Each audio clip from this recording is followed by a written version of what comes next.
When I was reading the first draft of your manuscript, it made me think of a friend that I had named John Maloney in high school. This was really a good-looking kid. He was blonde and just ripped, six-pack.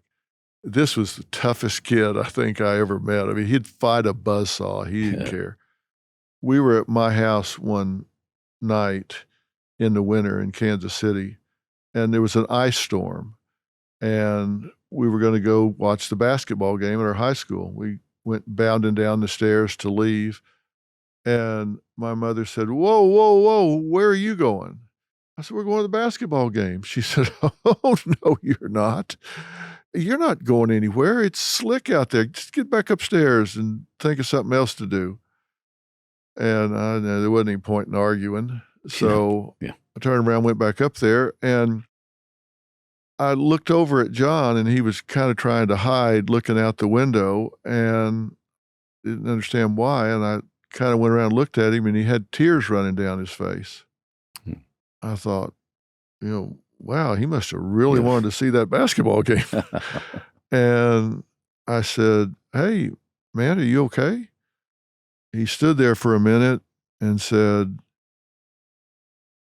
"I just wish one time in my life somebody cared enough about me to tell me I couldn't go somewhere because it was too dangerous."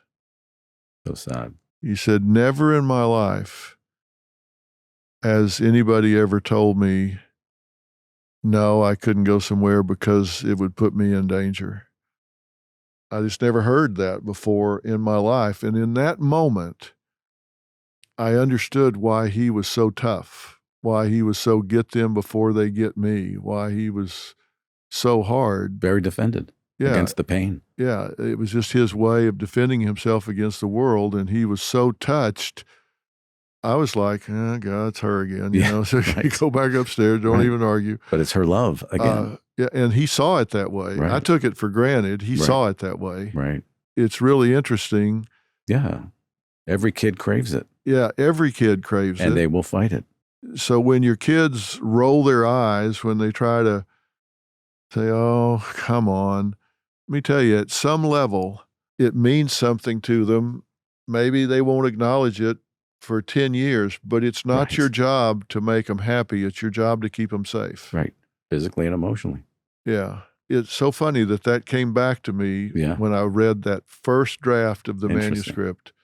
It was so insightful. And I hope all my listeners will take heed to that right now and ask yourself, if you don't have that, what can you do in your family to make that part of your existence right now? I always tell parents, for example, after a divorce or after some big change or trauma in the family, one thing the kid needs to see is that there's somebody around that's continuing to run the business of the family. Correct.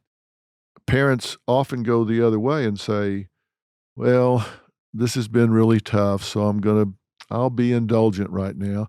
That's the time that they need to still do their homework, still get in bed at the same time. That's when they need to say, "Hey, it seems like everything's falling apart, but yet it's business as usual. So all the rules still apply. Yep. I guess my world's not falling apart." That's right. That's the message.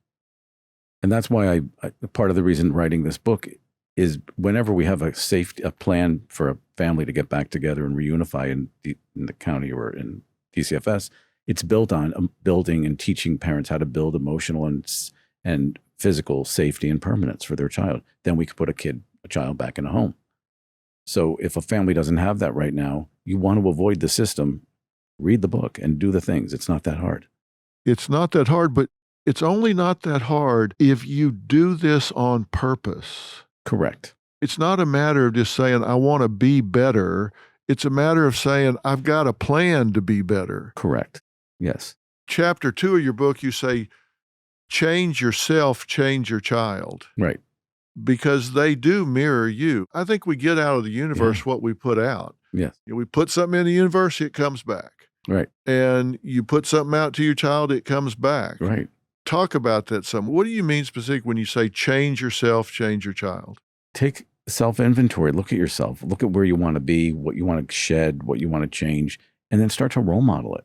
Because what you role model is 100% what your child's going to do. Even if they don't do it in front of you, they're going to do it when they're not in front of you. How many times you hear, oh, your child's a role model citizen in somebody else's home, but they won't put their dishes in the sink after dinner. But you know that they've been watching you do it. They're not going to do it for you maybe, because the last thing they want to do is make you happy. But at the end of the day, they're going to role model you. And that's what it means. Yeah. And you've got some exercises in the book for people to do to kind of take this inventory. But you can't really do this if you're not willing to forget about being defensive, forget about how it may look, forget about how you may grade your own paper and not like the grade. You got to be really willing to look at yourself and say, how am I doing? You got to put your ego aside. Ego aside. Yeah. This is about your kid. Yeah. Because if you really want the best for your kid, ego is not your amigo. No, exactly. You got to kick that to the curb. Right. Exactly. Because that's what's getting in the way in the first place. Yeah. You have needs that are not being met and you're putting them first. And in fact, if you put your child first, your needs will be met. Yeah. It's interesting that even though these children come from us and there's genetic components and stuff, they're not mini-me's. They have their own personalities. Right. They have their own nuances and stuff. And we have to allow for that. And respect it. Yeah. And embrace it. Because the last thing a child needs to feel is that you don't like them or who they are or how they maneuver, because they're going to do it more. Number one. And number two, teach them how to use it as a strength. Yeah. They're going to be different. They should be different. You know my two boys. Yes. And they're very different. They are. From each other. Yeah. But they're very successful uniquely in their own ways, right. Even though they're very different. Very different. Yep. I've always tried to really embrace and endorse those differences. You have to. Jordan's got 100% more tattoos than I do. Really? I didn't notice. Because I have 0. Right. He's got a shitload. Right. But that's him. I wanted him to have none, but I realized that's who he is. Right. Why squash it? And my other son, Jay, has none. Right. And Jay getting tattoos would be as unnatural as Jordan having none. Right. So you got to meet them where they are. You have to. Otherwise, they feel bad about themselves. Self-esteem plummets. Yeah. Self-worth isn't there. What's the point? You're only going to have to repair it anyway. Yeah. Jordan used to come in sometimes and he would have bright blue hair. Right. I say, what the hell is that? Robin would say, are you okay with that bright blue hair? I say, hey, listen, anything you can wash off, I'm good with. Right. Until he's 18. Right. And then I got a suspicion it's going to be something you can't wash off. And it was. Sure enough, it was. Right. But he makes it work, right? Of course. And it's part of who he is. Yeah. You got to meet them where they are. You can't do that if you don't understand your own baggage. Right. Because if you have a need to control who they are, that's not really about them. Right. That's about you needing to control them.